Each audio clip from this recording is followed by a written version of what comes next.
उनसे बहुत मिलना जुलना, उठना बैठना।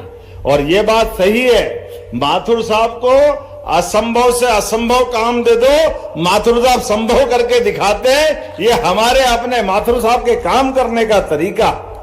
मैं कई कांग्रेस के नेताओं को जानता हूं जिनके दरवाजे के बाहर अगर सामने से संघ का स्वयंसेवकों का पथ संचलन निकलता है तो उनकी प्रेरणा से तत्कालीन उज्जैन के महापौर, उप महापौर, कांग्रेस के अध्यक्ष, उनने कहा भाई भले ही तुम्हारा दल कोई भी हो, लेकिन स्वयंसेवक अगर निकल के जा रहे हैं तो आपका फर्ज बनता है कि राष्ट्र भक्तों के ऊपर पुष्पांजलि होना चाहिए। मुझे इस बात की प्रसन्नता है और हमने वो होते हुए भी देखा कांग्रेस के उस प्रचंड बहुमत वाले काल में भी। ये माथुर साहब का अपना काम करने का तरीका था।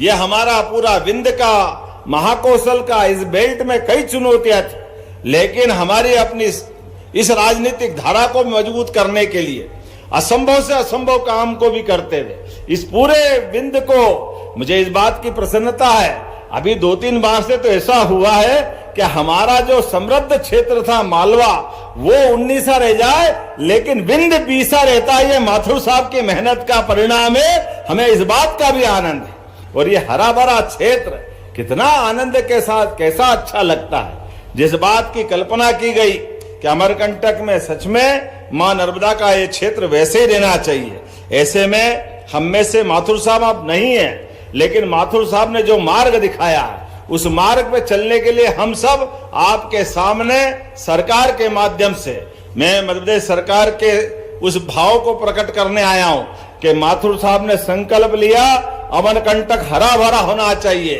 मां नर्मदा की धारा अविरल होना चाहिए, इसके दोनों किनारों पर सघन वृक्षारोपण होना चाहिए, तमाम प्रकार के अतिक्रमण या दूसरे प्रकार की कठिनाइयों से बचा करके मां नर्मदा का आशीर्वाद युगों युगों तक मिलता रहे, ये संकल्प करने के लिए हम सब आए हैं। इसी माध्यम से आगे बढ़ते हुए मां के आशीर्वाद के साथ आज जब मैं आपसे बात कर रहा हूं तो हम सब फिर उम्मीद करेंगे विकास के इस मामले में जब आगे बढ़ रहे हैं तो सच में हमारा राष्ट्रीय स्वयंसेवक संघ का ये शताब्दी वर्ष भी चल रहा है। ऐसे में पंचनिष्ठाओं के आधार पर 5 महत्वपूर्ण आयामों के बलबूते पर परिवार को संस्कारित करना, सामाजिक समरसता को बढ़ावा देना, पर्यावरण के प्रति अपनी जिम्मेदारी निभाना, स्वदेशी और आत्मनिर्भरता को अपनाना और नागरिक कर्तव्यों का ईमानदारी से पालन करना, ये 5 परिवर्तनों के बलबूते पर संघ ने अपनी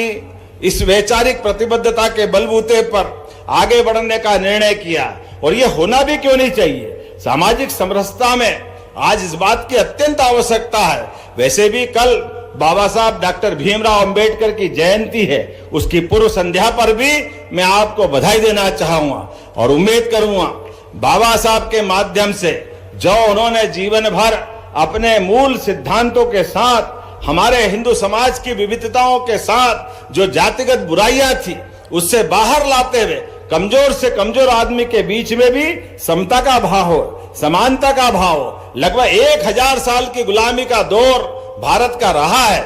ऐसे में जब देश को आजादी मिली है तो यह अक्षुण्ण रहना चाहिए। लंबे समय तक भारत के लोग भारत की उस स्वाधीनता को गले लगाकर दुनिया के सामने भारत की सनातन संस्कृति की धारा को, उज्जवल धवल धारा को दुनिया के सामने प्रकट करते हुए मानवता के मूल गुणों को स्थापित करने के लिए आगे बढ़ते रहे।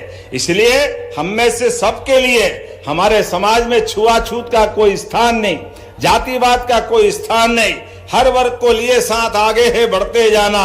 विषमता के ऐसे कई विषबेलों को खत्म करते हुए हम समानता की बात करें, आज इस बात की आवश्यकता है। दूसरा, हमारे सबके सामने परिवार के अंदर परिवार की ताकत, बच्चे, बूढ़े, जवान सब मिलकर के परिवार का भाव बनाएं और परिवार के भाव में अंदर की आत्मीयता को बनाएं।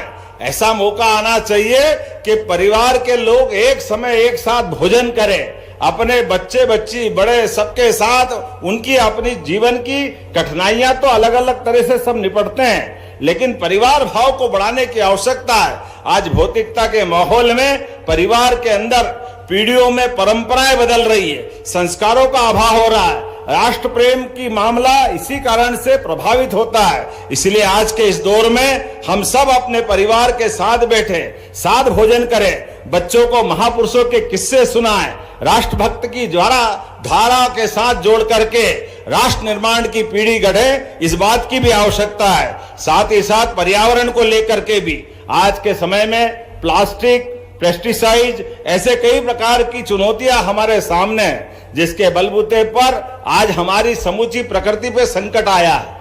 अब देख रहे कि नहीं देख रहे, अप्रैल में ओले गिर रहे, या अप्रैल में ओले कैसे गिर सकते हैं? ओले गिरने का जो समय आता है, लेकिन समूचा परिवर्तन आया माहौल का। ऐसे में हमको वापस जड़ों की तरफ जुड़ना पड़ेगा, पर्यावरण से प्रेम करना पड़ेगा। प्रकृति के साथ जुड़ने की हमारी संस्कृति तो सनातन काल से है। कितना अच्छा लगता है जब हमारे अतिथियों का सम्मान भी होता है तो तुलसी के पौधे के साथ होता है। ये संस्कृति हमारी हमको गौरवान्वित करती है, आनंदित करती है। ऐसे में जब आज हम अपने वापस पर्यावरण प्रेम की तरफ बात करते हैं तो इसकी अत्यंत आवश्यकता है। स्वदेशी के इस माहौल में भी परमात्मा की दया से आज के इस दौर में हमारे बीच वैश्विक माहौल में हम महसूस कर रहे हैं, दुनिया के बड़े से बड़े देशों में भी जो हालात चल रहे हैं वो बताने की जरूरत नहीं। ऐसे में यशस्वी प्रधानमंत्री का जोरदार अभिनंदन करो श्रीमान नरेंद्र मोदी जी का, जिन्होंने सरकार बनाने के समय इस बात को देख लिया था कि हाँ, हमारे देश में ये रिफाइनरियां होना